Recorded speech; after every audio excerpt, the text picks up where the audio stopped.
বিসমিল্লাহির রহমানির রহিম। আসসালামু আলাইকুম। আমি জান্নাত। Welcome to my channel. কেমন আছো তোমরা সবাই? আশা করি খুব ভালো আছো। আলহামদুলিল্লাহ আমিও ভালো আছি। বন্ধুরা, আমি এখন রান্না করব এই যে পোয়া মাছ দিয়ে আর লাল শাক দিয়ে। আমি এখন প্রথমত চুলাতে প্যানটা বসিয়ে দিয়েছি আর এখন চুলাটা অন করে দিচ্ছি।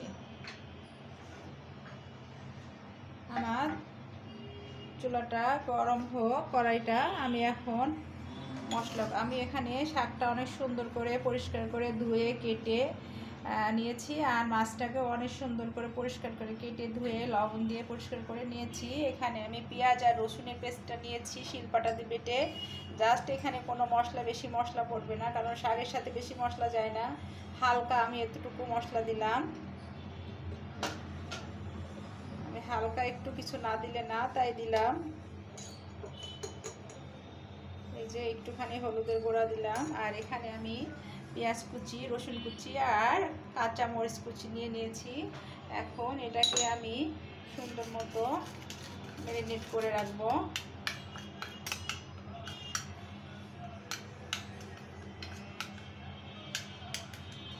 এখন আমি চুলাতে পরিমাণ মতো তেলটা দিয়ে দিচ্ছি। তেলটা গরম হতে থাক, ততক্ষণে আমি মাছটা অন্য জায়গায় ট্রান্সফার করে মাছটাকে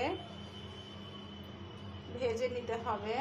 এই জন্য আমি আলাদা করে নিলাম। নিয়ে এখন পরিমাণ মতো লাল মরিচের গুঁড়া আর পরিমাণ মতো হলুদ গুঁড়া আর পরিমাণ মতো লবণ দিয়ে দিচ্ছি। দিয়ে আমি এখন এগুলোকে খুব সুন্দর মতো ভেজে নেব।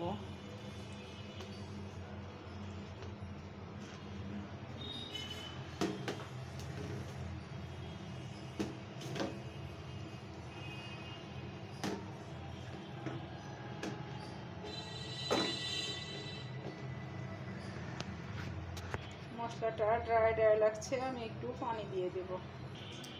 আমি এখন মাছগুলো ফ্রাই করে নেব। তেলটা মনে হচ্ছে গরম হয়ে এসছে।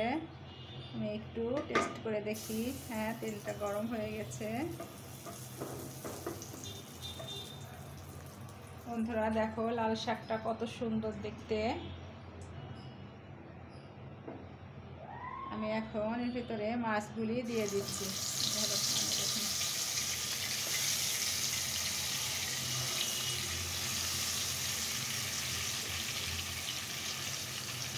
আমি এখন খুব সুন্দর করে মাছগুলিকে ফ্রাই করে নেব লাল লাল করে। বন্ধুরা, কে এমন করে কখনো কি রান্না করে খেয়েছো লাল শাক দিয়ে? আমরা লাউ পাতা দিয়ে খেয়েছি, মিষ্টি কুমড়ো পাতা দিয়ে মাছ রান্না করে খেয়েছি, কিন্তু লাল শাক দিয়ে কি খেয়েছো?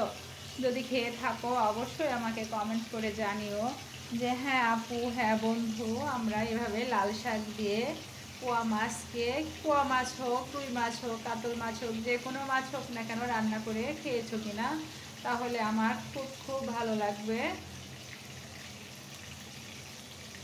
এখন আমি খুব সুন্দর করে মাছটাকে ফ্রাই করে নেব।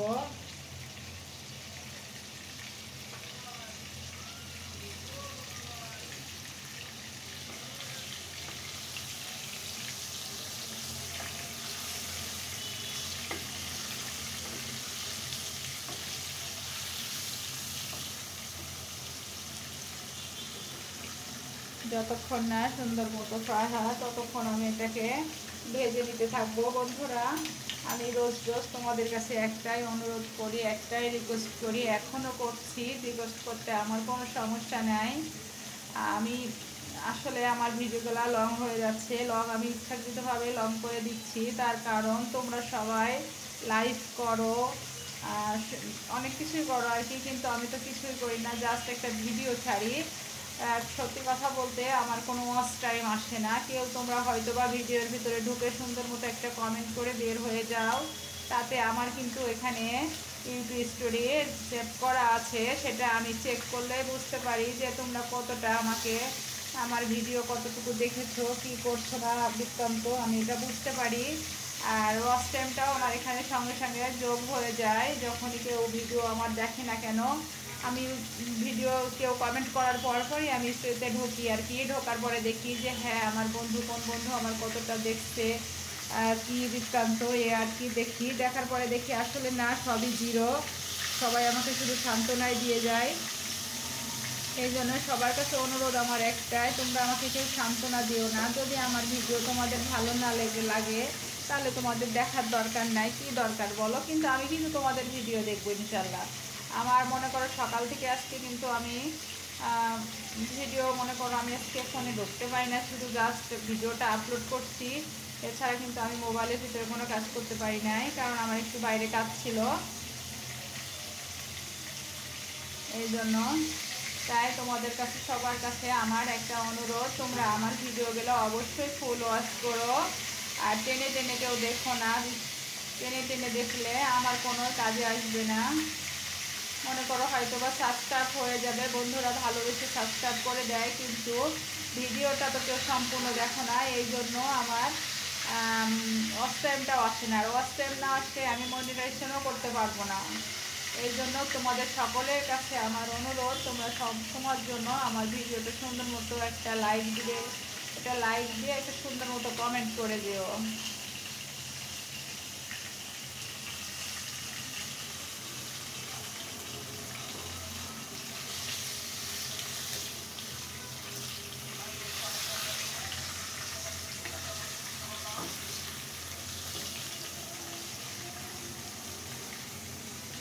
বন্ধুরা বুঝলাম না, কালকে রাত্রে লাল শাকগুলো নিয়ে আসছে আমার হাজব্যান্ড, কিন্তু একটুর জন্য নষ্ট হয় না শাকগালা, বুঝলাম না। কিন্তু ঢাকার থেকে তো আমরা শাক কিনতাম, শাকগালা কিন্তু নষ্ট হয়ে যেত। সকাল আসতে না আসতে কিন্তু শাকগালা নষ্ট হয়ে যেত। এটা কিন্তু সারা রাত্রে বাইরেই ছিল, এরপরও সে কিন্তু নষ্ট হয়নি, অনেক সুন্দরই রয়ে গেছে।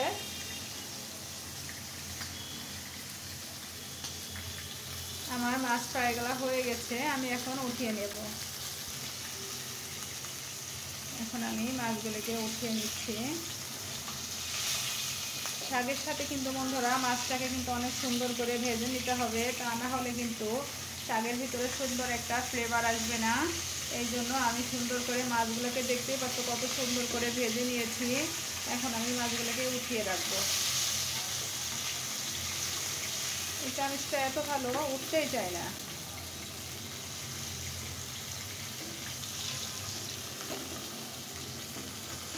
দেখো কত কষ্ট করছি, তারপরে যদি উঠে। আসলে আমি মনে হয় টেকনিকটা জানি না ওঠানোর, এটাই সমস্যা, আমার সমস্যা। এখন আমি তেলের ভিতরে কেটে রাখা পরিষ্কার পেঁয়াজ, রসুন আর কাঁচামরিচগুলো দিয়ে দেব। আমি কিন্তু কাঁচামরিচগুলো ছোটো কুচি কুচি করে রেখে দিয়েছি। কেন? আস্তে করে দিলে তো আমরা সব বেছে বেছে ফেলে দিই, এই জন্য আমি যেন বাছতে না হয়, ফেলে দিতে যেন না হয়, তাই এভাবে কুচি করে দিয়েছি যেন খাওয়া হয়ে যায়।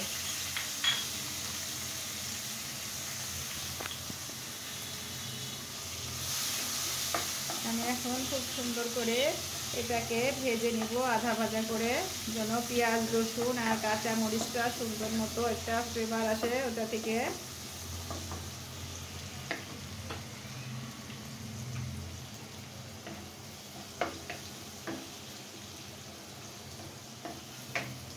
বন্ধুরা এমন করে পেঁয়াজ, রসুন, কাঁচা মরিচটা দেওয়ার একটাই কারণ আমি শাক রান্না করছি। শাক রান্নাতে অবশ্যই এমন করে দিতে হবে, এমন করে না দিলে কিন্তু শাকটা ভালো লাগে না, ফ্লেভারটাও আসবে না। শাক তো শাকই, শাকের যেমন রান্নার সিস্টেম তেমন করে সিস্টেমটা করতে হবে, তাহলে না হলে কিন্তু ভালো লাগবে না খেতে। এই জন্য আমি পেঁয়াজ রসুনটা আধা করে ভেজে নেব। ভেজে নেওয়ার পরে মশলাটাকে অ্যাড করব। আর আমি আগে থেকে মশলাটা সুন্দর করে মাখিয়ে রেখেছি।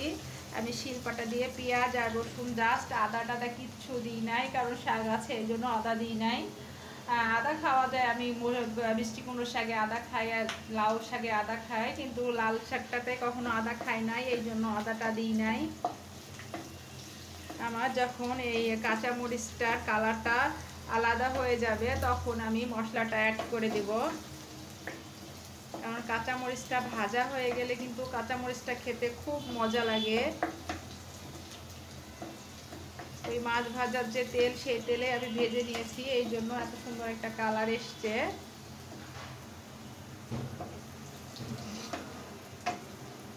আর শাক রান্না করতে তো দেরি লাগবে না, জাস্ট 10 মিনিটের মধ্যে হয়ে যাবে ইনশাল্লাহ।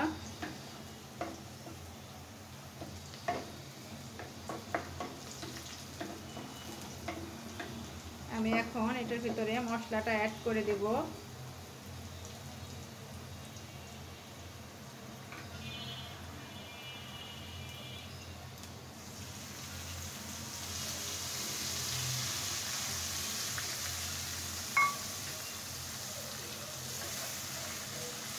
বন্ধুরা দেখো, এক্ষুনি মশলাটা দেখতে যে কত লোভনীয় লাগছে, মাশাআল্লাহ।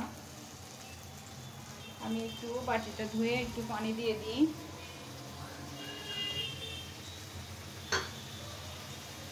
মশলা লেগে আছে বাটিতে।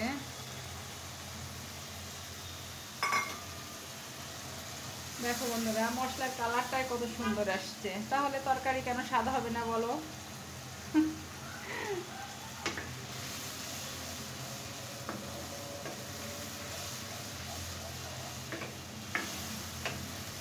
আমি এখন খুব সুন্দর করে এটাকে ভোনা ভোনা করে নিব মশলাটাকে।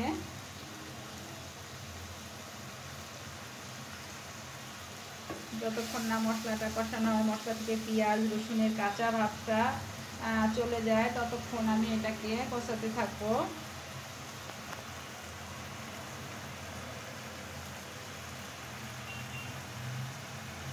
পেঁয়াজ রসুনের কাঁচা ভাজটা থাকলে কিন্তু শাকটা খেতে একদম বিচ্ছিরি লাগবে।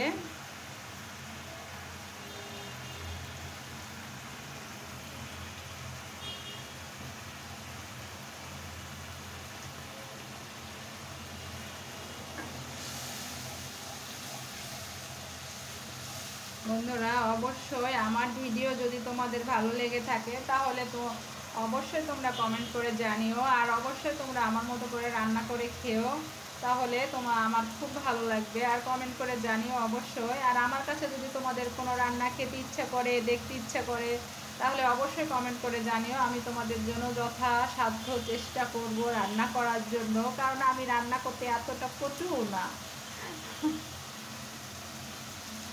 খাওয়ার জন্য রান্না করতে হয় জাস্ট, তাই খাই, তাই রান্না করি।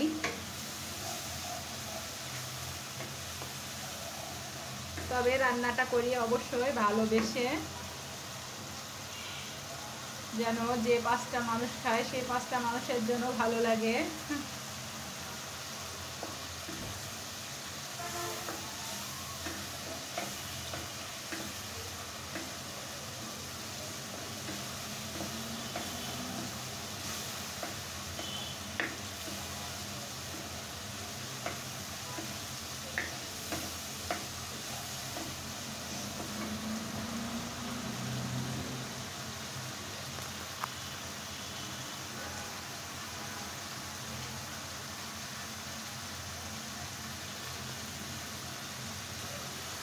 বন্ধুরা দেখো, মাছ 3 পিস, মাথা 3টা, কত অসহায়ের মতো পড়ে আছে। এরা কারোর সাথে কোনো কথা বলছে না, চুপচাপ নীরবতা পালন করছে, কারণ এদের শেষের অংশটা আর নাই। এই জন্য ওরা নীরবতা পালন করছে।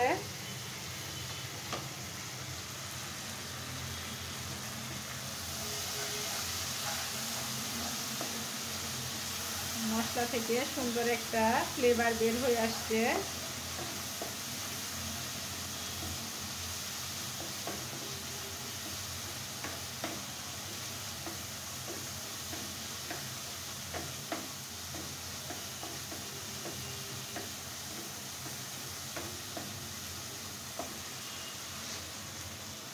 বন্ধুরা তোমাদের কাছে আবারও অনুরোধ করছি, তোমাদের ভিডিও দেখার জন্য যদি টাইম না থাকে,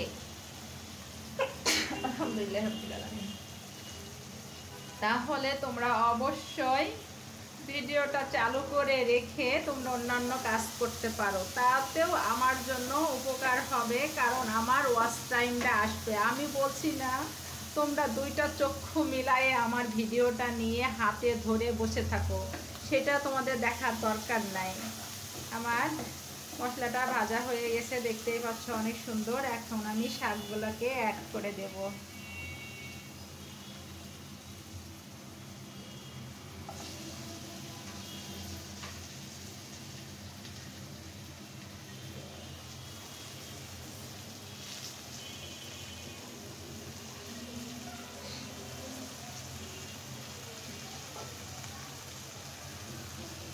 শাক থেকে কি সুন্দর লাল পানি বের হয়েছে।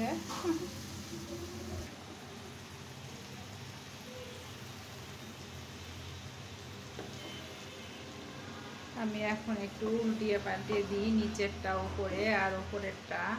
শাকটা মনে হচ্ছে অনেক সুন্দর শাক বন্ধুরা, কারণ শাকটা দিয়ে এখনই খুব সুন্দর লাল কালারটা পানি দিয়ে বের হয়ে আসছে। জানি না আসলে আসল কি নকল রংটা।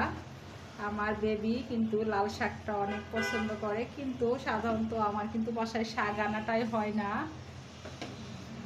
কারণ শাক আসলে কে কোথা দিয়ে লাগায় করে বকর চক্কর, আমার ভালো লাগে না খেতে।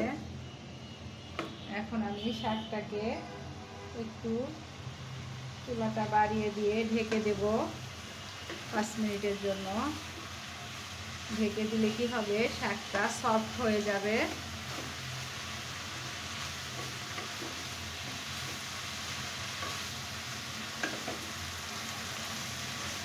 এখন আমি শাকটাকে ঢেকে দেব। ঢেকে দিলে শাকের ভিতরে যে পানিটা আছে সেই পানিটা বের হয়ে আসবে।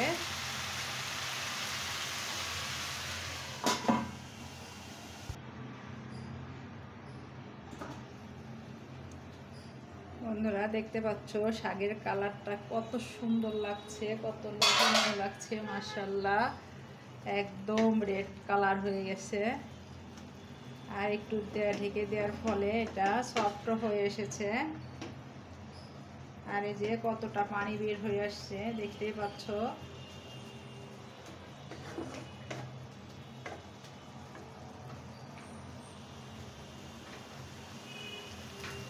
আমি কিন্তু এখন শাকটাকে কষাচ্ছি।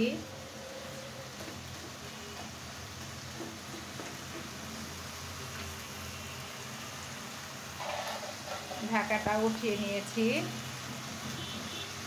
কারণ এখন আমি নেড়ে চেড়ে আর 2-3 মিনিট ভেজে নেব, কষিয়ে নেব।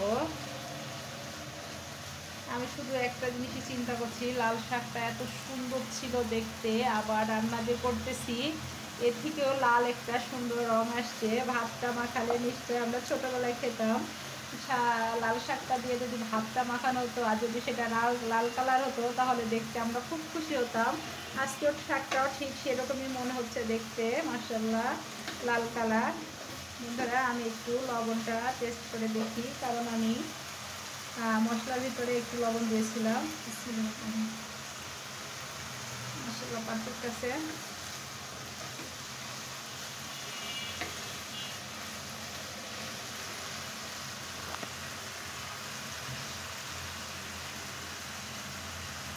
এখনও যারা আমার চ্যানেলটাকে সাবস্ক্রাইব করনি কিংবা ফলো দাওনি কিংবা একটা লাইক করনি, তাদের কাছে আমি অনুরোধ করছি তারা অবশ্যই আমার ভিডিওগুলো দেখে সুন্দর মতো একটা কমেন্ট করে তারপরে যদি তোমাদের ভালো লাগে তাহলে আমার চ্যানেলটাকে সাবস্ক্রাইব করে দিও।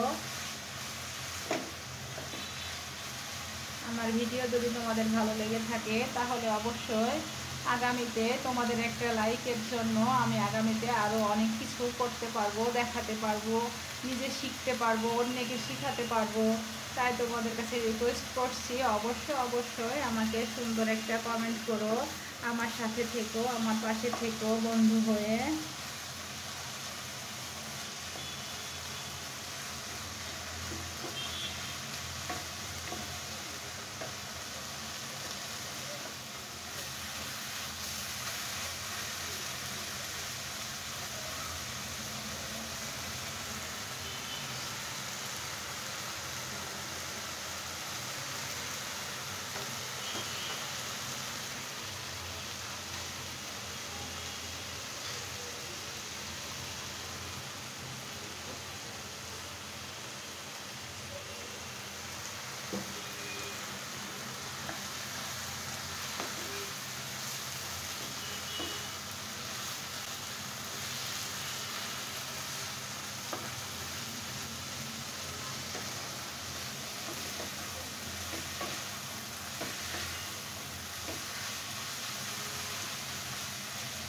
বন্ধুরা, সব তরকারি সব রান্না তো দেখানো সম্ভব হয় না, তাই প্রতিদিন একটা করেই দেখাই। কারণ এতগুলা গোছানো গাছানো দেখানো অনেক কষ্ট হয়ে যায়, তাই একটা একটা করেই দেখাই। একসাথে যে অনেকগুলি রান্না করলে সেগুলো দেখাতে কষ্ট হয়ে যায়।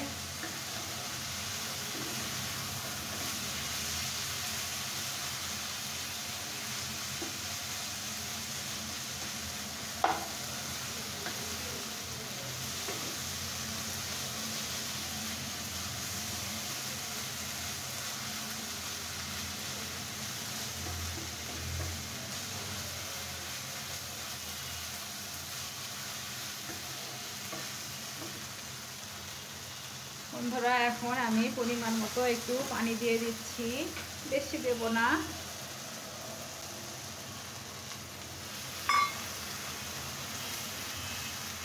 বেশি দেব না, আবার কমও দেব না, কারণ মাছগুলোতে আবার সিদ্ধ হতে হবে। এই যে আমি পরিমাণ মতো পানিটা দিয়ে দিয়েছি, দিয়ে চুলার আঁচটা বাড়িয়ে দিয়েছি।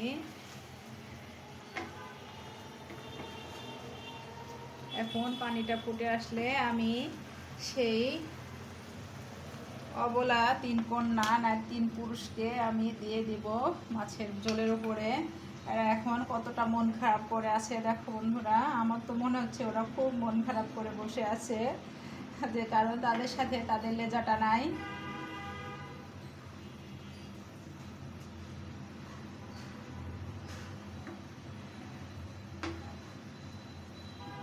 এখন আমার পানিটা ফুটে আসতেছে, আমার তরকারির ঝোলটা ফুটে আসছে।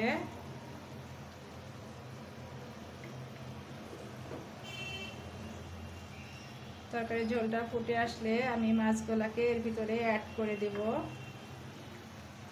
এই জন্য চুলা পানিতে অবশ্যই তরকারিতে গরম পানিটা দিতে হয়, তাহলে সঙ্গে সঙ্গে তরকারিটা ফুটে যায় আর তাড়াতাড়ি হয়ে যায়।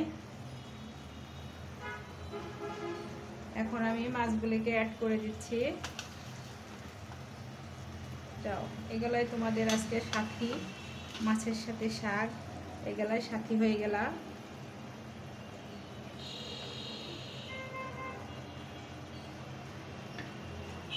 আমি শাকগুলা দিয়ে ওদের মুড়িয়ে দিচ্ছি, তাহলে কি হবে, শাকের ভিতরে মাছের ফ্লেভারটা খুব সুন্দর মতো চলে যাবে।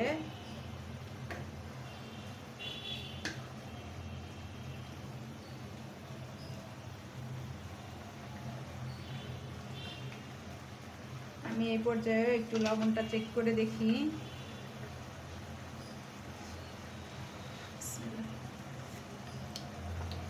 মাশাআল্লাহ, একদম পারফেক্ট। বন্ধুরা, আমি এখন চুলার জালটা একটু আস্তে দিয়ে আমি তরকারিটাকে আবারও ঢেকে দিচ্ছি। 5 মিনিট পরে ফিরছি।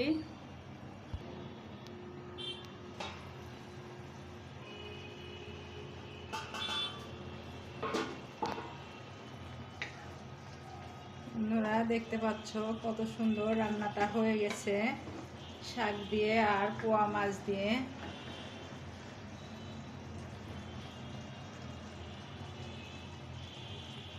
আমি এখন চুলার আঁচটা অনেক জোরে দিয়ে দিব, দিয়ে ঝোলটা একবারে টেনে নেব। আমার ঝোলের কোনো দরকারই নাই। মাছগুলোকে একটু উল্টিয়ে দিই।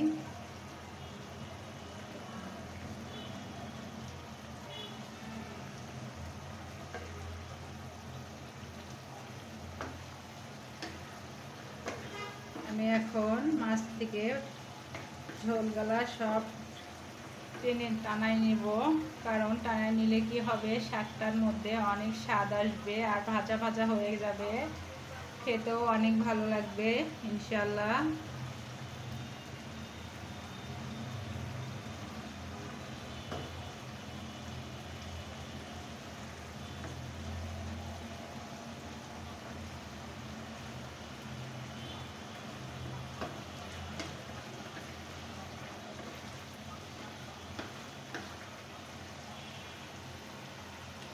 বন্ধুরা তোমরা অবশ্যই আমার চ্যানেলটা ঘুরে এসো, সব ভিডিওগুলো একটু দেখে এসো, দেখো তোমাদের খুব খুব ভালো লাগবে। অনেক নতুন পুরাতন রান্না আছে, অবশ্যই তোমাদের খুব ভালো লাগবে।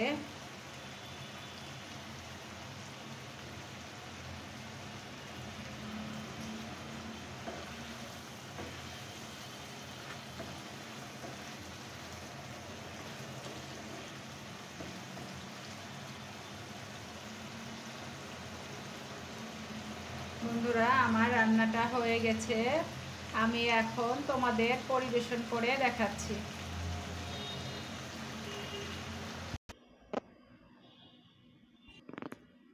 বন্ধুরা এই যে আমি পরিবেশন করে নিয়ে আসছি লাল শাক দিয়ে পোয়া মাছের রেসিপি। দেখতে কতটা লোভনীয় হয়েছে, মাশাআল্লাহ।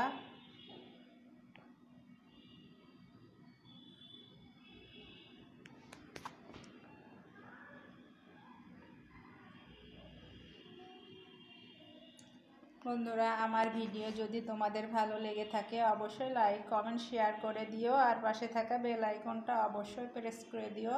তাহলে কি হবে, যখনই নিত্য নতুন ভিডিও আপলোড করব আমি সাথে সাথে নোটিফিকেশন চলে যাবে তোমাদের কাছে।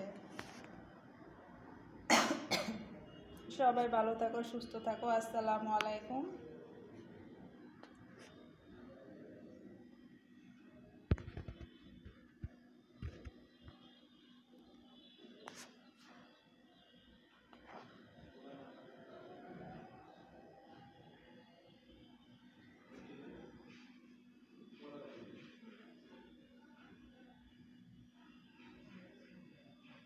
আল্লাহ হাফেজ।